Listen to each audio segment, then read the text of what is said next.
Teaching exam වලින් අතර වෙන්නේ නැතුව තවත් ගවර්න්මන්ට් ජොබ් වලට try කරන මං වගේ අයට මම අද උදව්වක් විදියට අරගෙන ආවා ගැසට් ටිකක් මටත් හම්බුණා ගැසට් ටික.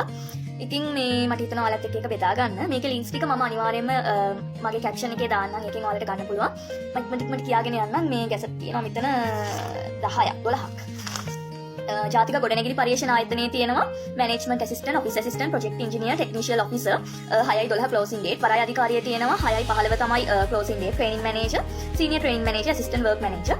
පස්සේ ලංකා දීවර සංස්ථාව තියෙනවා නියෝජ්‍ය සාමාන්‍ය අධිකාරී, කළමනාකාර, තත්ත්වපාලන නිලධාරී, කළමනාකාර සහකාර. විදුලි බල හා බල ශක්තිය අමාත්‍යාංශයේ තියෙනවා ටෙක්නිෂියල් ඔෆිසර් 6:08 තමයි ක්ලෝසින් ඩේට් එක. ජාතික මැණික් හා ස්වර්ණාභරණ අධිකාරියේ තියෙනවා අධ්‍යක්ෂක තනතුර 6:10 ක්ලෝසින් ඩේට් එක.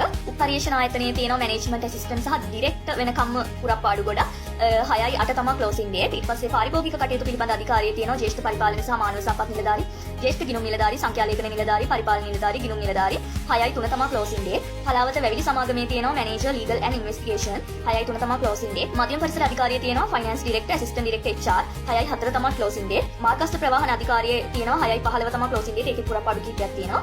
ලේක් හවුස් එකේ තියෙනවා ග්‍රැෆික් ඩිසයිනර් 6:07 ක්ලෝසින් ඩේට්. ජාතික අධ්‍යාපන ආයතනයේ තියෙනවා පුරප්පාඩු කිහිපයක් 6:05 තමයි ක්ලෝසින් ඩේට්.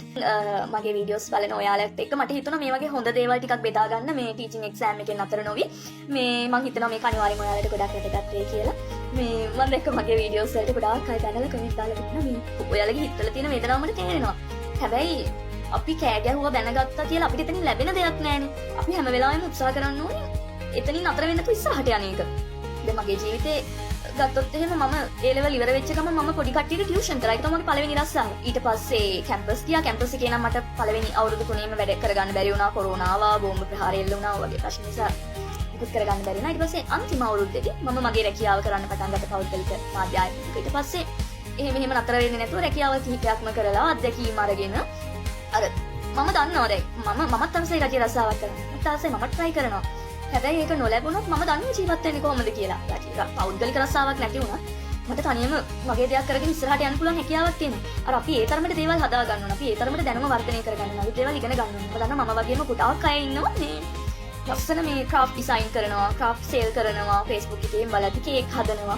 ඉතින් මේ තමන් කරන රැකියාව හෝ අධ්‍යාපන කටයුතු වලට අමතරව ජීවිතේ ගොඩාක් ඉස්සරහට යන්න try කරන අය මම දැකලා තියෙනවා. තමන්ගෙම කියලා දෙයක් පටන් අරගෙන. ඉතින් මටත් ඕනේ වගේ කෙනෙක් ඉන්න. කෙනෙක් පොතනින්වත් වැටෙන්නේ නැතුව ජීවිතේ ඉස්සරහට යන්න. ඉතින් හැමතිස්සෙම මම කියන්නේ ඒකයි මම කොයිම වෙලාවකවත් මම උත්සාහ කරන එක නතර කරන්නේ නැහැ. මගේ ජීවිතේ මට කියලා ගෝල් එකක් තියෙනවා. මම අනිවාර්යෙන් මෙතනට යනවා කවදා හරි දවසක. ඒ තැනට එනකම් මම මහන්සි වෙනවා. එතකොට මගේ ජීවිතේ පොඩි කාලේ ඉඳලම හරි ආසාවෙන් අහන ආදර්ශයට ගන්න කතාවක් තියෙනවා. තමයි ඉබ්බයි හාවයි රේස් දූපු කතාව. ඔයාලා දන්නව ඇති. ඉතින් අර ඒ කතාවේ ඉබ්බ හොඳටම දන්නවා ඉබ්බට වඩා සෑහෙන වේගයකින් හාවට දුවන්න පුළුවන් කියලා. ඉබ්බ හිමින් යන්නේ කියලා ඉබ්බ දන්නවා. හැබැයි ඉබ්බ කොයිම වෙලාවකවත් උත්සාහය අතාරින්නේ නැහැ. හිමින් හරි යා කොහොම හරි එයාගේ ගමන යන අන්තිමේදී ජයග්‍රහණයක් ලැබෙනවා.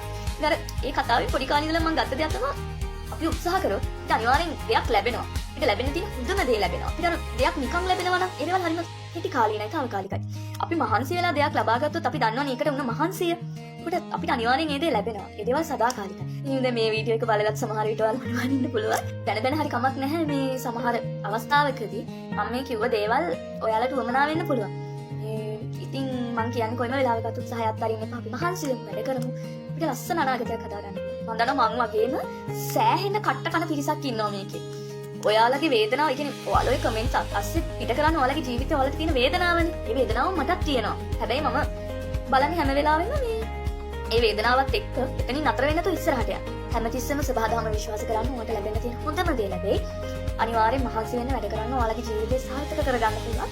ඉතින් මේ වගේම තව කැසට් හරි මොනවා හරි අලුත් විස්තරයක් හරි හම්බුණා. මම අනිවාර්යෙන් වීඩියෝ එකක් අරගෙන එන්න. හැමෝටම ජය වේවා.